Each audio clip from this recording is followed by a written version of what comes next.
Philippines, and welcome to the World News Jam right here on DZRJ and RJ TV. My name is Eric Lecain, and I will be talking and commenting about stories that have been going on in the world this week, some of the most interesting stuff in the news. Now, the wonderful Lolly Tolentino will be out here in a moment to discuss some of the things that are on your mind, the Filipino listener. But first, there's a story I would like to start with from about 20 years ago in Britain. A man named Thomas Hamilton, age 43, walked into the Dunblane Primary School with 4 guns he had bought legally and began shooting children. In the end, he killed 16 children, 1 teacher, and injured 15 others before killing himself. It was the single deadliest mass shooting in British history. Because of this shooting, the Conservative government decided to ban all cartridge ammunition handguns except for the .22 caliber single-shot handgun. However, with the election of Prime Minister Tony Blair, that gun was also banned. Since that legislation, there has not been one single school shooting in the UK. Someone asked me the other day here in the Philippines, did I hear about the mass shooting in the US? And I replied, which one? I wasn't trying to be funny or sarcastic. I mean, I knew they were probably talking about the one in Texas, so I guess I was being a little sarcastic. But the thing was, just last week on the show, I was talking about a mass shooting, but in Buffalo, New York. And I said that I will probably be talking about another mass shooting very soon in the US, but honestly, I didn't think it would be this soon. The problem is that in the United States right now, mass shootings in schools, and churches, and grocery stores is a normal weekly occurrence. Now, with all these mass shootings like this, you would think that I would be talking about some place like Palestine, or Afghanistan, or Honduras. But it's the US where mass murder is a weekly occurrence. It's just part of normal life there now in the US. I mean, isn't that kind of crazy, right? Isn't the US kind of the police of the world to keep countries from killing each other? Don't they jump in and push their policies when there's a wrong being done in the world? In the US in 2022, there have been 248 mass shootings and 250 people have died, and we're only in the 150th day of the year. Anyway, in case you haven't heard, there was another mass shooting in the US this week. I'm basically going to tell the same story as last week, however, just changing the places and the number of dead and the ages of the victim. But no need to change the style of the gun or how it was bought or the age of the gunman. They're all the same. A few days ago, an 18-year-old boy with an AR-15 type assault rifle went into an elementary school and started shooting kids. 19 elementary school kids were killed and 2 teachers. Now, supposedly this young man first shot his grandmother, got into his car and drove to the school, barricaded himself in a classroom and just started shooting. Now, eventually the Border Patrol shot and killed him, but not before he was able to get off a lot of rounds of ammo. So, what should I say? It's sad. Our hearts and prayers go out to the children's families. Should I say, let's have a moment of silence? Should I go on and on about how the US has 40% of the world's guns, yet has some of the worst gun laws in the world? There's 120 guns for every 100 people. Maybe I should quote the President of the United States, who came out and said, enough is enough. We need to change the system. Maybe I should mention the fact that Mexicans are coming across the border to buy guns in the US because it's easier than buying them in Mexico. I mean, I have said this kind of thing many times before here on the show. You know, the governor came out and said, what a senseless act this was, how horrific. This was the same governor who fought to get the background checks on buying guns removed, to get the age of buying guns down to 18, to allow the purchase of assault weapons and be able to carry a gun without a license. You know, it's funny, he and Donald Trump and Ted Cruz, the senator, Ironically, were on their way to speak at the National Rifle Association's big annual meeting there in Texas, where I'm sure they would be saying, I know we had another mass shooting, but watch out for the liberals and the Democrats. They're going to politicize this because they want to take your guns away from you. And they would say something such as, we're sorry to hear about all those people dying from guns, but that ain't you. That's not you killing those children. Those are criminals killing those people. We should be putting money into going after the criminals. But the interesting thing is, this young man who killed all these kids, he wasn't a criminal when he woke up that morning, was he? He had no criminal record, no history of mental illness. For his 18th birthday, a few days earlier, he bought himself 2 assault rifles legally in Texas. So in other words, do we need to wait until they kill 19 children and 2 adults before they are a criminal? Then we can arrest or kill them, or wait till they just kill themselves? The National Rifle Association says you need your gun for protection. That the reason behind gun owners is you need a gun to protect your family. But what are we protecting our families from? From people with guns? Heck, Donald Trump said we should put guns in the hands of school teachers. The day after the shooting, Ted Cruz, the senator from Texas, says that having more restrictive gun laws doesn't work. It just hurts lawful gun owners. The Attorney General of Texas said gun laws don't work because criminals are just going to commit crime anyway. But if there's no law to say shoplifting is illegal, heck, I'd be in 7-Eleven every day lifting Cheetos and that Taiwanese iced tea. But I'm deterred from doing that because there's a law. I mean, all these gun owners are lawful gun owners until they're not. They are mass murderers, but usually dead by their own hand before the police ever even get there. Do you know what the leading cause of death is in the United States for children in 2020? Is it tuberculosis or cancer or car crashes or COVID? It's guns. Now, I know the last couple of mass shootings I have reported on, they all involved AR-15 assault rifles or kind of a copy of that. You know, for me, if you want to give one of those guns to an Afghan rebel or a Palestinian soldier or a Ukrainian grandma to kill Russians, well, I'm okay with that. Sure, give them one. The sole purpose of that gun is to kill people. That's what it was made for. Not killing defenseless animals in the forest. No, they were made for one purpose: killing people in a warfare situation. So you buy one of those guns designed for only killing people in the state of Texas, and it's no problem. You can do it. Even at 18 years old, it's legal there to buy one of those weapons. And if I say something like, well, that's not a good idea, or even if you say that, well, Eric from DZRJ is trying to take our guns away. So the Democrats tiptoe around the issue and say we need background checks, we need to increase the age and require a safety course. Don't worry, we aren't taking your guns away. We're just trying to make it less easy for you to kill people. I mean, the new Republicans are never going to change the gun laws because the money from the gun company donors is just too good. The Democrats are going to speak out about the horror of guns and then tiptoe around the issue because they don't want to alienate all those voters who own guns and believe in the Second Amendment. In case you don't know, the Second Amendment is part of the Constitution that says every American has the right to bear firearms. That was a great amendment in 1786 when each state had a militia. There were no police back then, and it took 2 minutes to reload one bullet.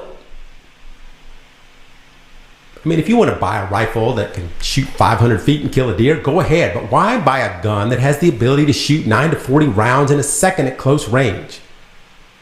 What I would love to hear is, instead of Democrats and politicians saying, we're not taking away your guns, we're just making it safer to own a gun. Sometimes I just wish they would say, yeah, we're taking away your guns. You as an American cannot handle a gun. You just can't. You just kill each other too much. So we are taking your guns away. You can have this nice knife set. You can have these nice nunchucks, but you can't have a gun, much less a military assault rifle. You know, you do that, kids won't die. Just like in the UK and Australia and New Zealand and Norway. Just like they have done all over the world. And guess what? It works. Because guns don't kill people. People with guns kill people. But I can tell you right now, the U.S. is not going to do that. They are going to talk a lot about it this week and again when the next one happens. And in the end, the Republicans will push to loosen gun laws and the Democrats will say, we really should do something about this. Because, you know, whites, blacks are dying. Muslims are dying. Latinos are dying. Asians are dying. 19 kids between the ages of 6 and 12 are dying, all because some young 18-year-old has the right to own a gun that only has one purpose, and that is to kill people. This is Eric Lecain on the World News Jam right here on DZRJ. One of the most asked questions I get from Filipinos is, why are gas prices so high? I mean, there's high gas prices, and then there's ridiculous high gas prices, and we are getting near the ridiculous state. At some point where you have to think, should I drive down to the beach or should I eat next week? I mean, there's talk of gasoline hitting 100 pesos per liter, which a few years ago would have seemed obscene. I mean, right now, filling up your tank is like buying a microwave oven. And I'm not talking about one of those cheap microwaves. I'm talking about a stainless steel microwave that can brown your buns. So why are gas prices so high? The first thing most people think is, well, it's the war in Ukraine. Since Philippines does not produce any petroleum products, the gas here is imported. So we have to rely on whoever is selling the gas. So whatever craziness is going on in the world, like a war, it's going to affect us here in the Philippines. But what's interesting is that really gas prices were going up even before the war started. If we start to look around the world at automotive gas prices, they have been shooting up since, well, the exiting of the pandemic. See, during the pandemic, almost no one drove. In places like the US, where nearly everyone has a car and drives it every day, all of a sudden no one was driving. And that means no one was buying gas. So demand dropped quite a bit in 2020. So it would seem like, well, we'd have a lot of extra gas because no one was buying. However, the gas companies, actually, they just shut everything down. And the supply and filling up the reserves was just not really cost effective to them. So then jump ahead to 2022, and countries like the US opened up very quickly. And instead of people gradually getting back into the cars, they really got out of the house with a vengeance, started driving even more than they did before the pandemic. So with all these people wanting to drive, we are going to need to get back to getting more gas. But the gas companies have been very hesitant to do so. And the question is, why? Don't they want to get back to selling more gas? It's not like they don't have the oil. But during that time of the pandemic, a barrel of oil got really cheap, averaging somewhere in the $30 to barrel range. So the stockholders of oil were not making really much money at that time. However, now that everyone's driving again, the oil companies can either make lots more barrels of oil or just charge more money per barrel. Guess which one they decided to do? A barrel of crude oil is now over $100. And instead of making more gas, they decided to just let the price go up so they can make more money to make up for those pandemic years in which they didn't make much. This is why, even if the war in Ukraine were to stop today, the prices of gas probably will not be falling back to the 2019 prices. I mean, during the pandemic, U.S. coal companies shut down entire oil fields, stopped building new rigs, laid off thousands of workers. Before the pandemic, the U.S. was actually the largest producer of oil, and then boom, they shut it all down. In fact, the price of a barrel of oil dropped to less than zero. What does that even mean, less than zero?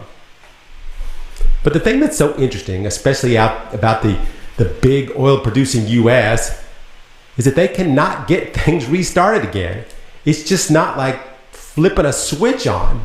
Drilling has to be restarted.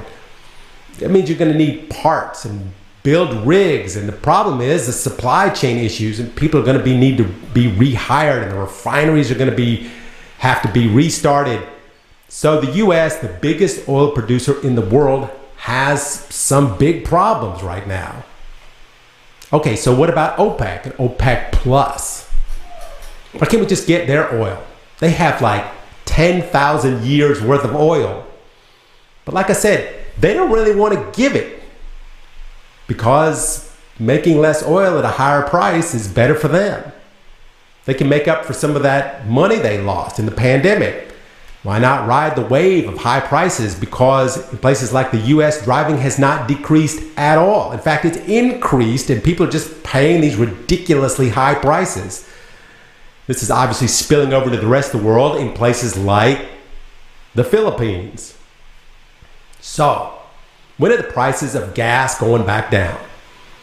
I mean, the U.S. asked OPEC and Russia to produce more oil to stabilize the price, and they kind of said no. One of the outlying reasons for this is that gas may not be needed in the future. As technology in cars gets cheaper and better, as governments continue to put restrictions on the use of fossil fuels, the future of gas is, at some point, going to end. The oil companies are not blind. You can see that this is one of the things that they are thinking about. How much can we make before the biggest commodity we own is no longer needed? So if you're holding out thinking gas prices are going to go down, just realize the fact that the oil companies don't really want that to happen. Unless we can have another worldwide pandemic, we're going to have to cut back on the sushi, because not only is gas staying high, it might even get higher than it already is. This is Eric Lecain on the World News Jam. Stick around because Lolly Tolentino will be up in a few minutes to answer your questions. Hello and welcome back to the World News Jam here on DZRJ and RJ TV. My name is Eric Lecain and I'm joined with the wonderful and talented Lolly Tolentino to answer some questions that might be on your mind, the Filipino. So Lolly Tolentino, how are you doing today? I'm good, Eric. I'm alive. That's the best we can hope for, is that we are alive. Yeah. In spite of medical issues, I'm good, beautiful as ever. I don't know the others. Yeah. Hey, at least I don't sound like a frog this week. So Lolly Tolentino, what are our listeners asking for this week? What is the interesting questions that they have that we want to discuss here on the show, the World News Jam on DZRJ this week?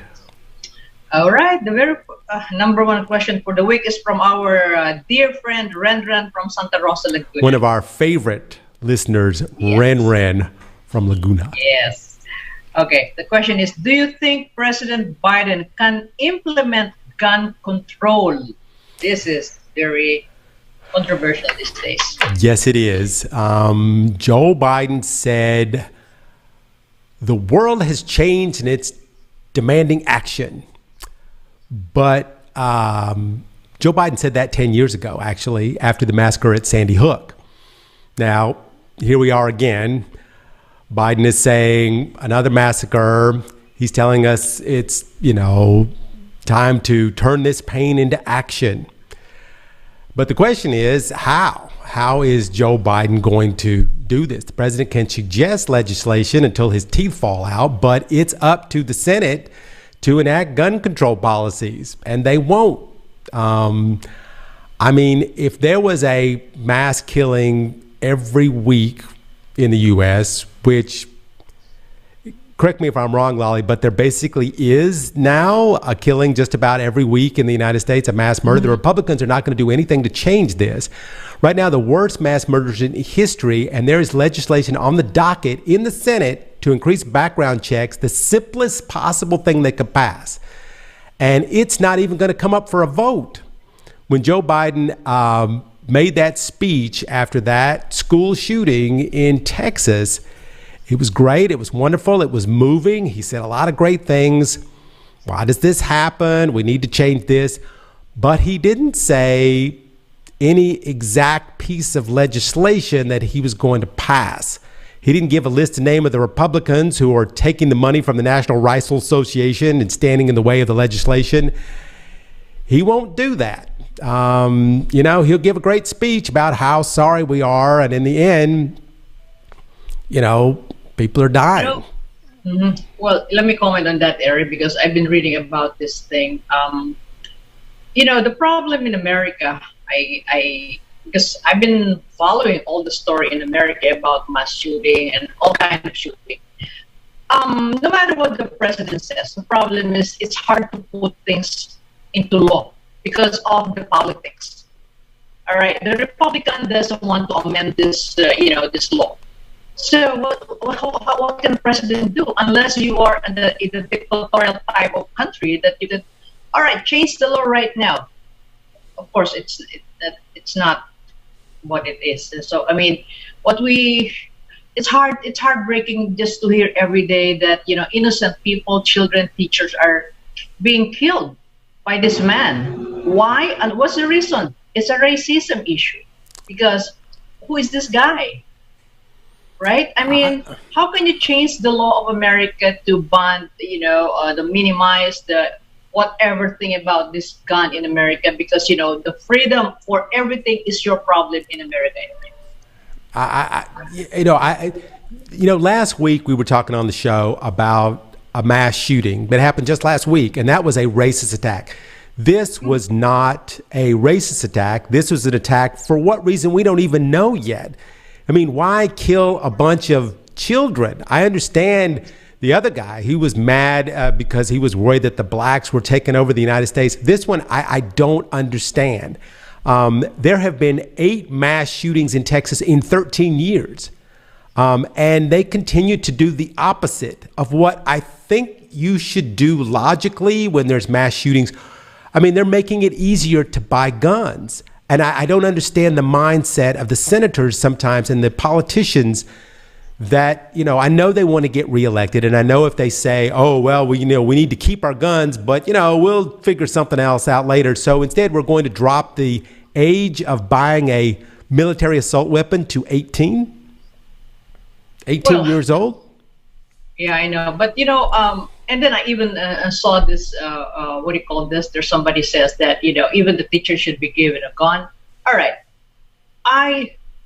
How can you, it will take some time for you to learn how to fire a gun. I've been there. I know. Even, when you hold a 45 caliber thing, it's not, especially women. 45 caliber. Yeah, I know. That's why it's not easy. That's a big gun. How can you tell, people like in America, the people, to carry a gun legally? And, in the Philippines, before you can even, you need to get permit, right? You need to have a license. I know there's a loose firearm somewhere, but it's not, we Filipinos are scared of firing guns like the one that, what is happening in the U.S. In the U.S., in Texas, you can carry a handgun without a license. You don't need a license to carry a gun. You want to give guns to teachers? Even the police have a hard time dealing with, a mass shooter. This guy was able to, the police were there. This guy was able to be able to kill 19 kids and 2 adults. If you were a teacher, they had a problem like subduing this guy. And they're trained, and they train for this all the time. And I can't imagine like giving a gun to a teacher and then having the teacher have to keep it in his desk. Yeah. Okay. Let me just pitch in on that, Eric, because, the only people who are ready to fire guns, if you are sent for, an assault or if you are sent to a mission. But if you're like a teacher, you're in a school, you're teaching, you have your children around you, and there's somebody just starts shooting. How can you, it's not easy to, yet, where are you going to pull your, by the time you hear the noise from firing, you will be scared already. So maybe you don't even know where the gun is that you're trying to hold. It's not easy. It's not easy. I'm telling you. I have You gotta training. take it out of your desk. You gotta unlock the box. You gotta take it out of the box. You gotta load it. Exactly. And this is all why another guy. Now you got a pistol. This other guy's got an AK, an AK-47 or an AK-15. Exactly. I don't know. I just, I don't understand why the United States feels the need to have military assault weapons. I And don't you know get what? that. I still don't understand that. What is the purpose of having a gun that's only purpose is to kill people? Yeah, exactly. So if you're giving license license to not really the paper license to people to carry a gun, then you're even asking your people to shoot each other freely. That's what I get. I totally understand you, Lolly. I don't understand the politicians in the United States and how they can't see that there is a problem in the United States. And the reason that I say that is because every week on this show, I always go and I look at you and I go, here we go again. And we Yeah. tell another story about another mass shooting. And Yeah. we've been doing it every week. Anyway, Yeah. I'm sure All right, I'm sure we let's- got more questions to answer about this subject. All right. Okay. So there's a follow up on that actually for that, related to that question of Renner from George of Kansas City. What is your update on the Texas school shooting? All right. This is the latest school with All right. Yeah, there has been, I think I know what he's talking about because, all this information came out about that school shooting. And in case you didn't know, an 18-year-old kid bought an assault rifle, went into a school and shot a bunch of children, between the ages of 6 and, actually it was, I said 6 and 12 before, I think it was 6 and 10. But just to recap, this guy, a lot of things we've learned. This 18-year-old, he bought these AR-15 assault rifles for his birthday, a birthday present for himself, just a few days before the shooting. And on Tuesday, it turns out he shot his grandmother first. Then he drove to the school. And at the school, he went in and barricaded himself in a classroom and killed 19 children and two adults. And now there have been a bucket load of incorrect information that's been coming out from the governor and the police. Keep changing their story multiple times. But as of now, we think we have a handle on what really happened. The problem was in this situation is the police made a lot of errors. And those errors may have cost some of the children their lives. The police, I'm not one to criticize the police, but in this particular case, the police station was just about a mile away from the school, but for some reason it took 15 minutes for them to get there. And once the police made the decision to go into the school, kids had been calling 911 begging for the police to come in from inside the school. Then the Border Patrol showed up. And the Border Patrol is trained for this kind of thing. And they were not allowed to go in. The police wouldn't allow them to go in. 40 minutes went by before the authorities entered the building. Meanwhile, outside the building, now we've seen videos of this, or the parents were pleading for the police to go into the school. At one point, police were handcuffing mothers of students, telling them, handcuffing them and putting them over to the side because they were arguing with the parents, because the parents were like, you guys got to go into school. And finally, it turns out they figured it out. The shooter entered the school at 11:31. And the police did not go in until 12:51. And this was after multiple 9/11 calls. At one point, and the other problem was that at one point the police were in the building. He was barricaded in the room, and they yelled to the children, say help if you need it. And so some of the kids said help. Well, the shooter then could see where they were, and he went over and shot them. There was many mistakes that were made on this, and I think that's what's starting to come out now about what could the police have done differently when they were on the phone, the 911 calls. A lot of these kids were alive, begging for the police to come in, and by the time the police got in, a lot of those kids were already been shot. Well, that's a problem, they know, I'm sure they know the protocol of this, how to go into, go into some kind of incident like this. But Maybe the first thing I thought when I read about it, and I told myself, okay, maybe the reason why they did not get inside right away because they're scared to get killed by that boy. So Yes, that's I'm the sure initial. that's So it. I'm sure that's yeah, it. I They were mean, scared to get, the thing is that the Border Patrol are the guys that are really trained to do this.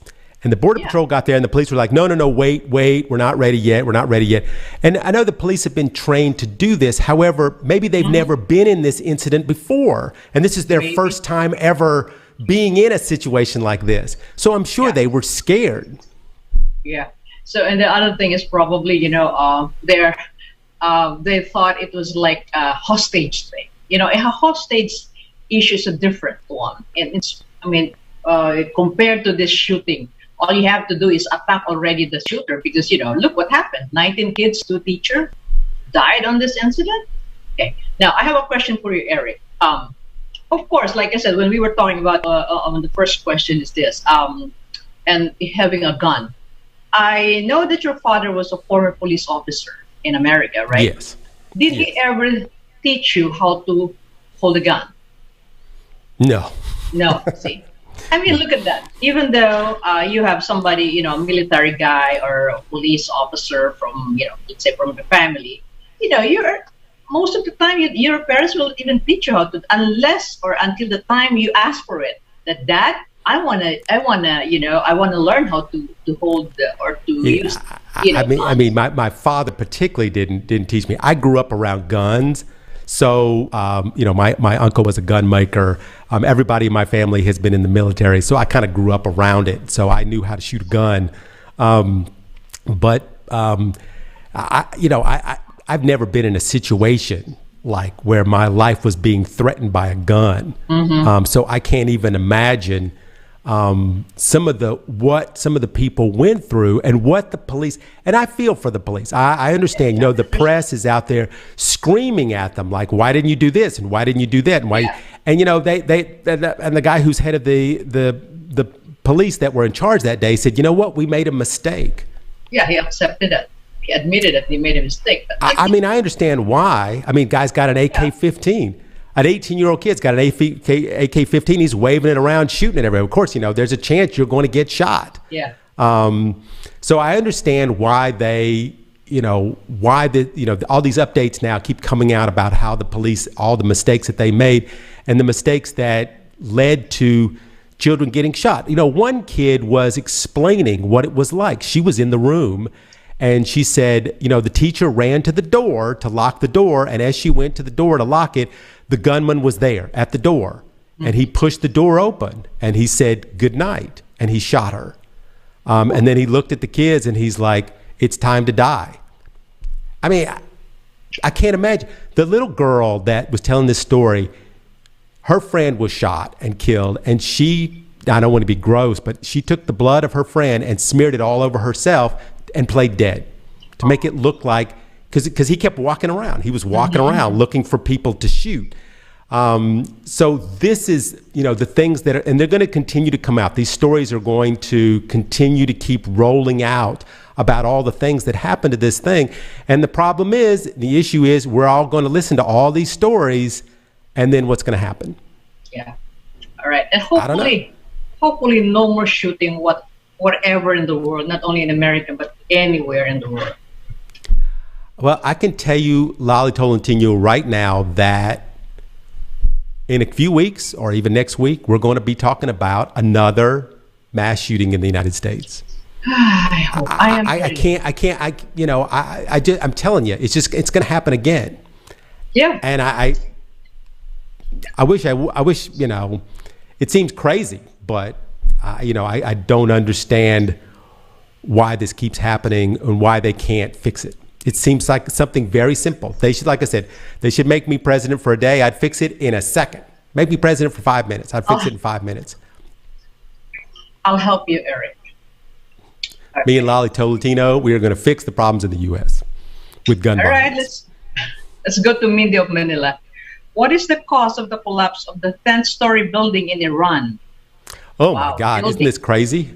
Yeah. I've been reading about, right now, 29 people are dead right now so far that they know. This massive building collapse in the southwestern part of Iran. A tower in Metro building was under construction and it gave way. And 37 people got out, but they don't know how many people are still in the building. And boy, the Iranians, they don't mess around. They arrested the mayor of the town. They arrested the owner of the building. They arrested the contractor. They're going after everybody. And, right now they have trucks in and everything because they said there was up to 80 people were in the building when it fell. And so they got the dogs sniffing dogs in there, and they're trying to hurry and get in. They found one person that had been in there for days, and they just got him out. So this woman, she survived on a pot of water, and they got her out after 132 hours of living there with just a pot of water. So they're trying very hard to get all these people out, but it's. Oh, no, I'm sorry. I made a mistake there. The 132 hours of the woman who lived on the pot of water was from another collapse that happened in China. I got the two mixed up. Their buildings collapsing all over the place. It wasn't a couple of weeks ago, Lolly, that you and I were talking about a collapse in Florida. Yeah. Remember the collapse in Florida? So there was actually a collapse in China that happened also this week. 53 people were killed in that one. So I don't know. They need to make the buildings better. Yeah, I mean, I'm sure they have all the license to even here, it takes a while to get the license to build a building or something like that. So many things. I don't know what happened there. Okay, it's their problem. Anyway, all right, let's go to make your building stronger. Don't use cocoa lumber. I was kidding. All right. Okay. Now this is from Nick of Mandaluyong. What is the update on the Ukraine as fighting seems to escalate? Every day escalating? Well, Russia is continually, slowly chewing away at the eastern region of Ukraine. They are still bombarding areas north of Donbass. And a lot of those places are uninhabited now. Many parts of the Donetsk region and the Luhansk region, if we talked about before, they're basically under Russian control now, and nobody is there since Russian forces, they've lost so many soldiers and they've lost such huge quantities of Russian weaponry. They have taken upon themselves now to piece together weapons, piece together parts of their units, something they're calling Frankenstein forces, where they're sticking them all together. So that's currently like what seems to be going on right now in the Ukraine. They have pulled back a lot of their forces and regrouped and are really going after the eastern ports. Especially in Mariupol, they've almost taken over that entire place and are systematically cutting off the supply chains to the Ukraine military. And people think that the Ukraine is winning the war. Oh my goodness, the Russians are just relentless, and they're going to keep going until they have success. Okay, my next question there is: how long are they going to? How long this would last? I hope it will end soon because we are all affected all over the world in every way. Lolly, I can tell you that I do not think that is going to happen. Unfortunately, I don't think that's going to happen because the Ukrainians are not going to give up, and they're not going to beat the Russians. You just can't. I mean, they can push them back, but the Russians have unending amounts of soldiers, and they have an unlimited amount of money and an unlimited amount of machinery, and I just don't see this thing ending anytime soon. Well, that was my prayer, Eric, to end this war soon. Keep praying, Lolly. Because, you never know. You never know, really. Anyway, let's go to Gina of Pasig. Why did Zelensky condemn the Kissinger idea for nego with Russia, 1938 style appeasement? What is this? What do you know about this? All right. Yes. This is big news this week. The president of Ukraine condemned Kissinger for this idea of negotiating with Russia. Very much like what happened in 1938 when they negotiated an appeasement with Nazi Germany.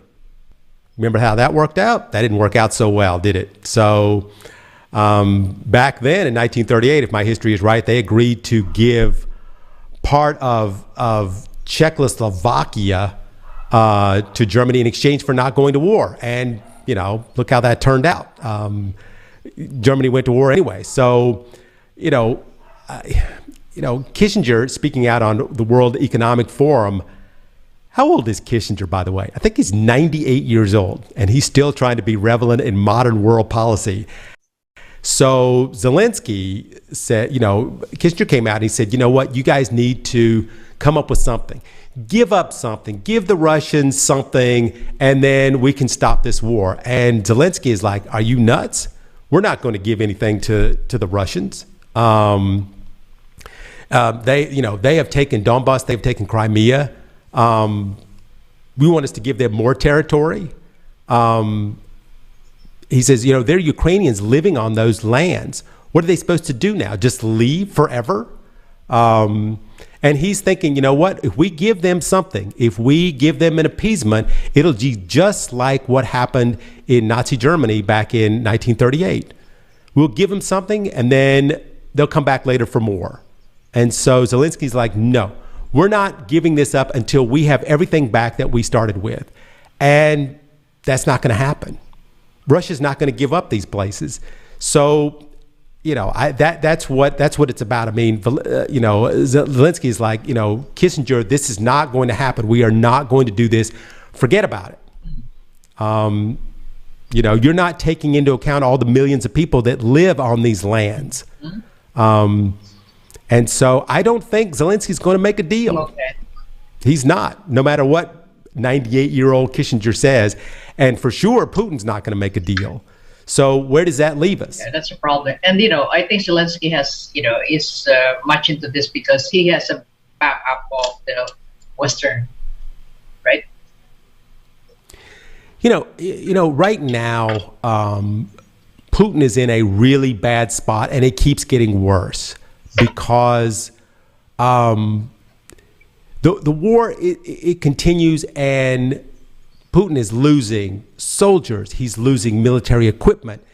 He's losing his standing in the world. He's losing his people back in his own country who are slowly starting to, not, support the war like they did in the beginning because it's just not going well. And if Zelensky can keep hanging on and keep getting weapons from the U.S. and Europe and Poland and so forth, then maybe he can hang on until it's just too much. But the fact that people keep saying, oh, he's going to win the war, I don't think that's going to happen. I don't think he's going to win the war. I don't think he's ever going to push the Russians out of Crimea. I don't think he's ever going to push the Russians out of Donbass. They just have too much stuff. So, this is going to go on for, a long time, I think. We have other, there are problems that are going to happen in the world because of this war. Because if it goes on for more than 8 months or 10 months, it's going to cause other kind of chain reactions in the world, and I think that is a big problem that everybody's looking at. And people think, well, okay, here's what you do. Let's just call it even. You take this and you take that, and Zelensky is never going to agree to that. You know what? Okay, my point. I think my personal idea on this matter is this: nobody will ever win a war. Nobody.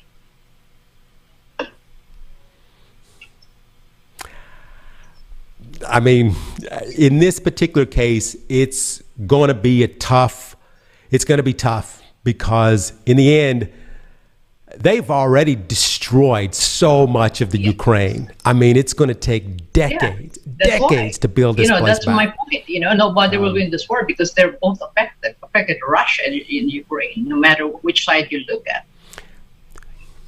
I mean, right now, if you follow this, if you look at what Russia controls right now in the Donetsk region, people are gone. The cities are ghost towns. There's nothing there. They blew up all the buildings, all the apartment buildings, all the people left. When this thing is over, how long is it going to, all the people have to come back. Millions of people have to come back to nothing. Nothing. Everything they have is gone. So, where is the Ukraine going to go from here? That's a problem. Anyway, let's go to Beto Pasay. Why Marjorie Green was blamed for Trevor Reed's son? Who is Trevor? Can you explain who this guy is? And what's the story here? Trevor Reed? Oh my God. This woman still, she's in the freaking news every week. We talk about her almost every week here on the show. This story started back in 2019. A young former Marine, his name was Trevor Reed.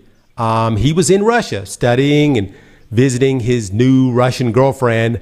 And at one time, he went to a party with his Russian girlfriend, and they were at the party, and she was there with her friends. And in Russia, sometimes people drink a lot. Sure. And he got really drunk.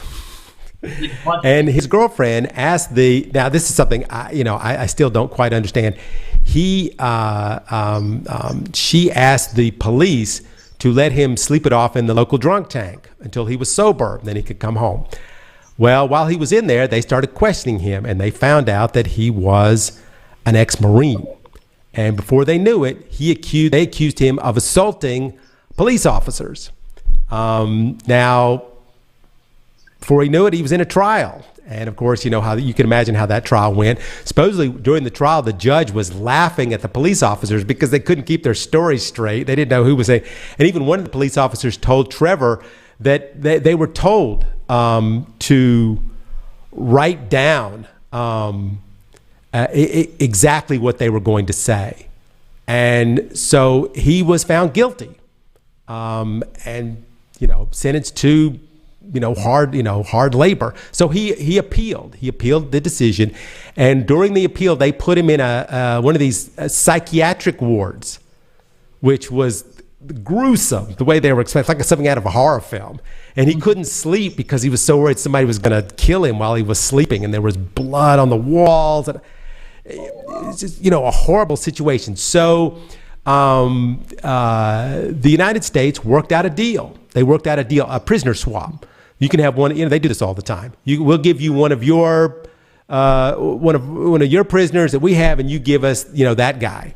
And so they worked out this deal. Well, Marjorie Taylor Greene took it upon herself, because she loves attention, to say that we need to have a roll call. And they were like, why do we need a roll call? So they had to do a roll call, because she said so. That delayed it a day or 2 days, and finally they had the roll call, and she voted not to do the prisoner swap, like not to do it, and her and a couple other Republicans, and they were like, why? So anyway, they voted for it, and in Turkey they had a plane that landed, and the Russian guy walked across the airstrip, and Trevor Reed, he walked across the airstrip, and they got him home. And people are now asking, why is this woman like doing these things? Basically, she's voting for Putin, voting for the Russians. Why would it not be 100% of the Republicans would be voting to bring this boy home? And I think that's what everybody's up in arms about. All right, Marjorie, what are you doing? What are you doing, Marjorie? Yeah, invite him for coffee, Eric, and tell her what to do. I don't understand her at all. She needs to get back to her laser beams in outer space that she keeps talking about, that the Jews are. All right, now let's go to Pastor Ed Posse.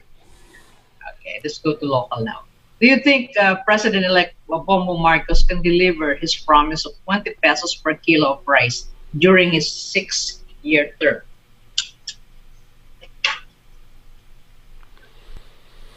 Well,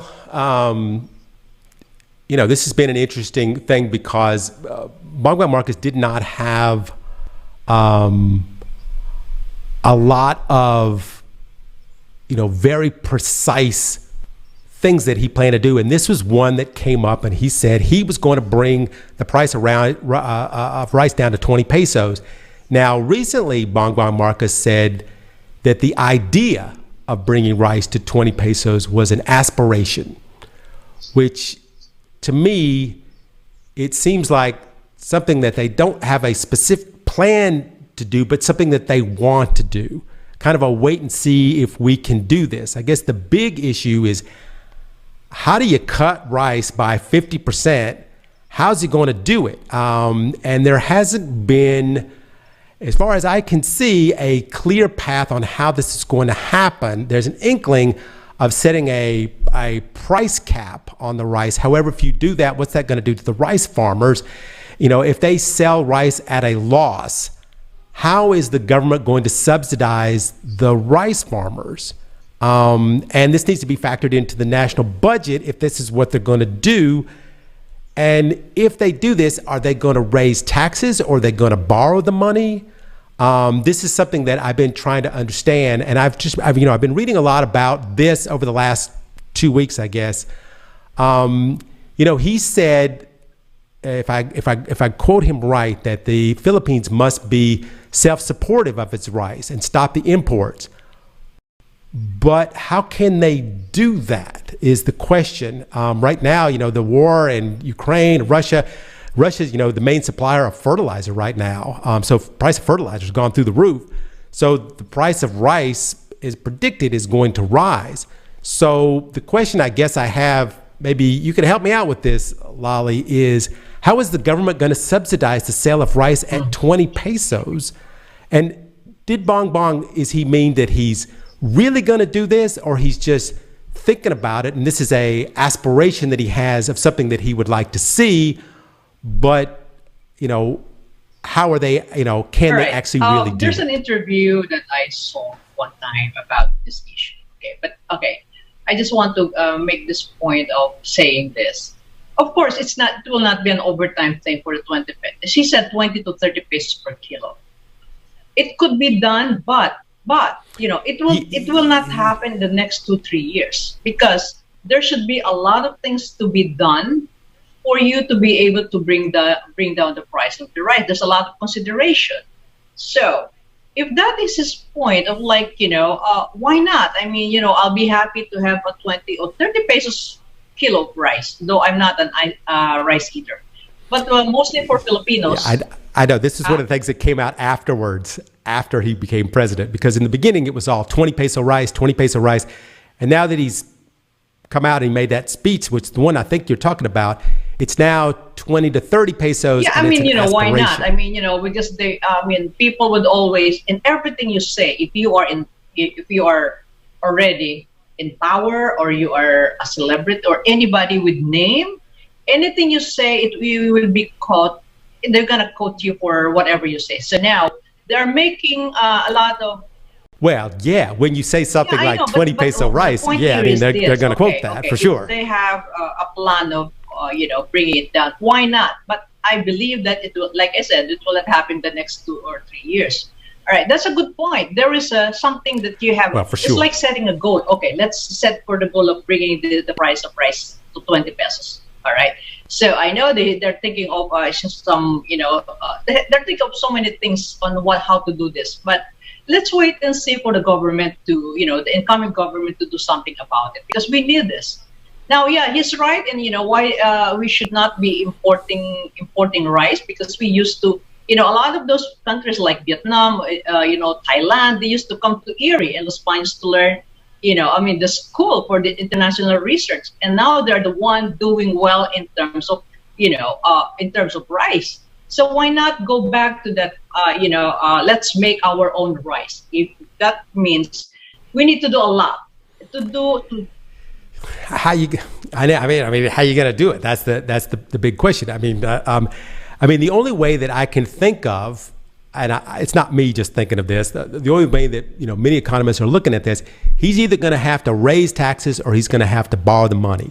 And the question is the people that he's putting into his economic group there, are they going to let him do something crazy like borrow tons of money in order to get the price down so he can make good on his campaign promise? The incoming president and incoming administration with the economic team, I know they can do something about this. Let us not make this a sensational issue right now, because they're not even in power yet. How they're going to do anything right now? But the main thing of having a goal, setting a goal of let's bring the price of the rice down. So that's a good thing already to start with. Then you have no plans at all, because that's the main concern of the Filipinos, the rice. Because almost how many percent of Filipinos are a rice eater?